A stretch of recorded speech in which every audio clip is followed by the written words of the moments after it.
আসসালামু আলাইকুম, জাহান কিচেন থেকে স্বাগতম। আজকে চলে আসলাম নতুন আরেকটা রেসিপি নিয়ে। খুব সহজভাবে তৈরি করে নিতে পারবেন এই রেসিপিটা, আর দারুণ মজার হয়। চলুন দেখিয়ে দিচ্ছি কি কি উপকরণ নিয়েছি। খুব ঘরে থাকা উপকরণ দিয়ে তৈরি করব। এখানে আমি আদা কুচি করে নিয়েছি সামান্য এক টুকরোর মতো। এখানে আলু কেটে এইভাবে একদম চিকন করে কেটে নিয়েছি। দুটো পেঁয়াজ নিয়েছি, আর গাজর, কাঁচামরিচ কুচি, আর নিয়েছি পুদিনা পাতা। এই তো দেখিয়ে দিচ্ছি। এই পুদিনা পাতাটা আমার ছাদ বাগান থেকে আনা।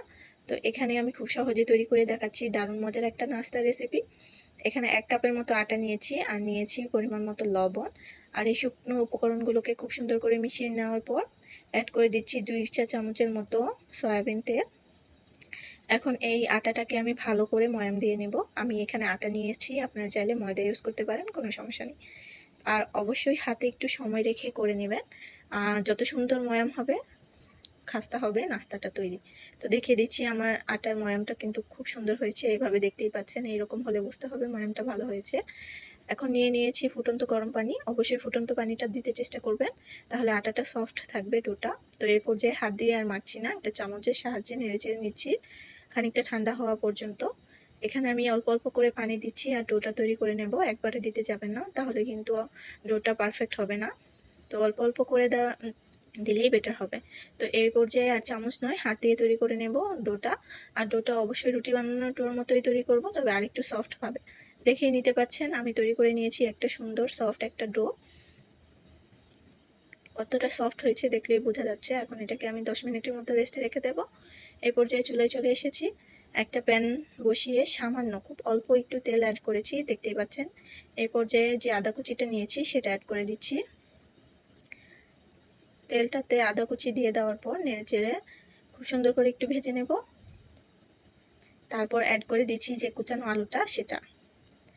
আপনারা আলু স্কিপ করে ক্যাপসিকাম অ্যাড করতে পারেন, সমস্যা নেই। আমার ছিল না, তাই আমি আলুটা অ্যাড করেছি। আর আলুটা অবশ্যই এই ধরনের করে চিকন করে কেটে নেবেন, তা না হলে গ্রেটারে গ্রেট করে নেবেন, সেটাও হবে।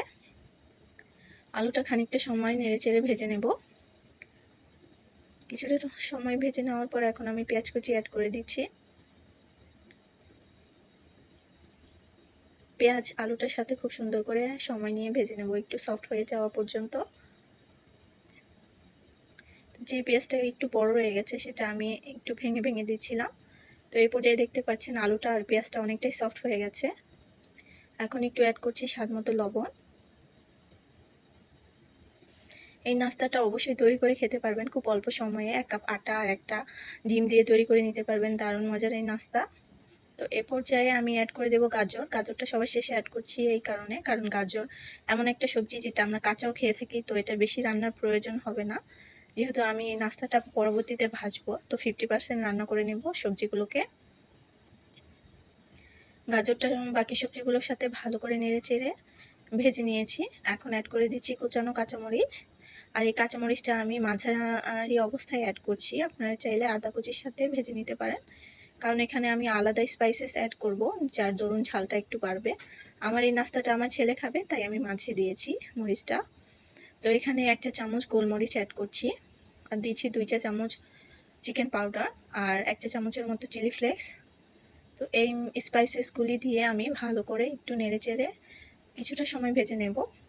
আর আপনারা গোলমরিচটা কম বেশি করে নিতে পারবেন, আপনাদের স্বাদ অনুযায়ী ঝালটা অ্যাড করবেন। আর সাদা কালো দোনোটাই অ্যাড করতে পারবেন, কোনো সমস্যা নেই।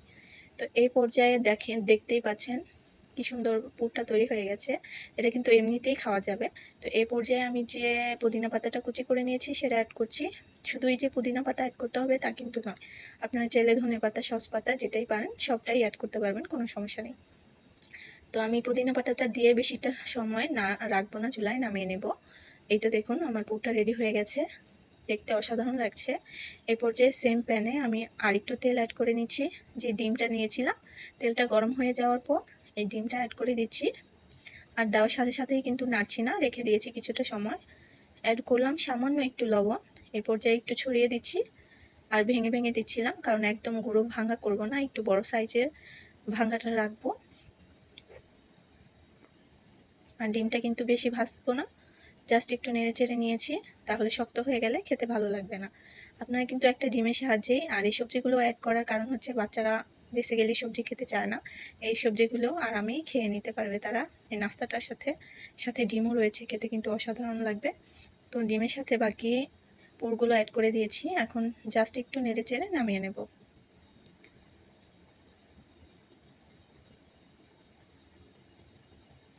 তো ফাইনালি আমার পুরটা রেডি হয়ে গেছে, আমি চলে এসেছি, দেখতেই পাচ্ছেন। তো এই পর্যায়ে আটার যে ডোটা করেছিলাম দেখতেই পাচ্ছেন কতটা সফট।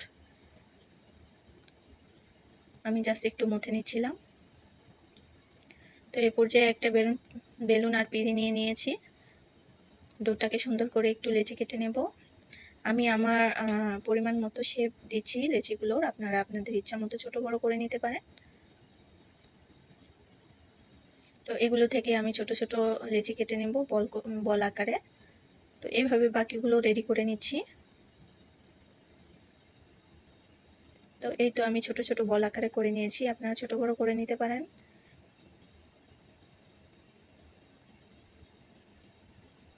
তো 1 কাপ আটায় কিন্তু আপনারা অনেকগুলো নাস্তা তৈরি করে নিতে পারবেন, প্রায় 16 থেকে 20টার মতো হয়ে যাবে। তো এখন আমি একটা লেচি নিয়ে সুন্দর করে বেলে গোল করে শেপ দিয়ে দিয়েছি। এখন এটাকে আমি বেলে নেব।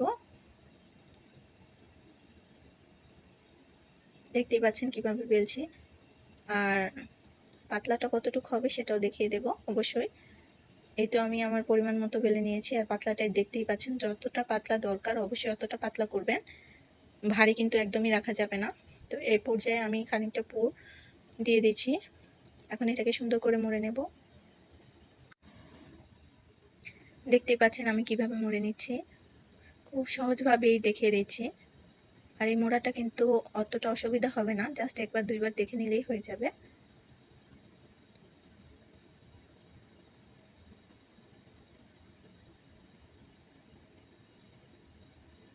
এই তো আমার একটা রেডি হয়ে গেছে, দেখতেই পাচ্ছেন। এটা ভাজলে কিন্তু আরো চিকন হয়ে যাবে, আর ফুলে যাবে, দেখতে কিন্তু অনেক সুন্দর হবে। এই তো বাকিগুলো আমি তৈরি করে নিচ্ছি একে একে। তো আমি আরেকটা দেখিয়ে দিচ্ছি আপনাদের সুবিধার্থে। মাথাগুলো খুব সুন্দর করে একটু চেপে চেপে লাগিয়ে নেবেন, তা না হলে ভাজার সময় কিন্তু খুলে যাবে।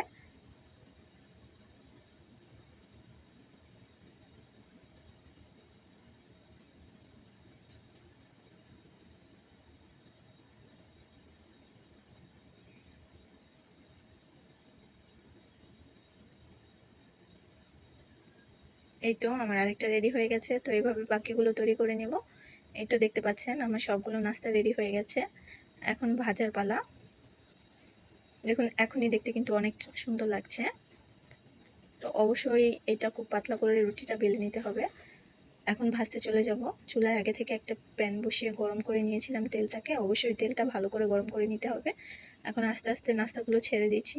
আর তেলটা যদি ভালো করে গরম করে না নেন তাহলে নাস্তাটার যে শেপটা দিয়েছে সেটা কিন্তু খুলে যাবে। তাই অবশ্যই তেলটা খুব সুন্দর করে গরম করে নিতে হবে। তো ফাইনালি আমি নাস্তাগুলো অ্যাড করে দিয়েছি তেলে। এখন একটু সময় নিয়ে উল্টে পাল্টে নেড়েচেড়ে ভেজে নিতে হবে। অবশ্যই একটু সময় নিয়ে করতে হবে, খানিকটা সময় নিয়ে। দেখুন না, অলরেডি কিন্তু ফোলা শুরু হয়ে গেছে, দেখতেই পাচ্ছেন। তো আমি স্প্যাচুলার সাহায্যে একটু উল্টে দিচ্ছি।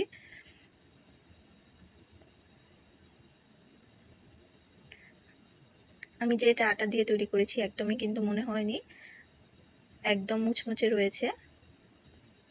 খাস্তা যেটাকে বলা হয় আর কি, আপনারাও ট্রাই করতে পারেন, খুব সুন্দর হবে এই নাস্তাটা। তো ফাইনালি সবটা আমি দেখাইনি কারণ ভিডিওটা অলরেডি এমনি বড় হয়ে গেছে। এখন আমি নাস্তাগুলো আমার পছন্দের কালার সই ভেজে নিয়েছি, দেখতেই পাচ্ছেন খুব সুন্দর হয়েছে, কিন্তু খেতে কিন্তু অসাধারণ হয়েছিল এই নাস্তাটা। অবশ্যই আপনারা ট্রাই করতে পারেন বাসায়, ট্রাই করে জানাবেন অবশ্যই কার কাছে কেমন লেগেছে। তো বাকিগুলো সেম প্রসেসে আমি ভেজে নেব। আমার রেসিপিগুলো ভালো লাগলে অবশ্যই আমার পাশে থাকবেন, আমার চ্যানেলটাকে সাবস্ক্রাইব করে দিবেন, নতুন নতুন ভিডিও পেতে নোটিফিকেশন অলে রেখে দিবেন। তো আজকের মতো চলে যাচ্ছি, আবার চলে আসবো নতুন রেসিপি নিয়ে। আমার রেসিপিটা কার কার কাছে ভালো লেগেছে অবশ্যই জানাবেন। আমার নতুন যারা দেখছেন অবশ্যই আমার পাশে থাকবেন। তো আজকে চলে যাচ্ছি, আল্লাহ হাফেজ।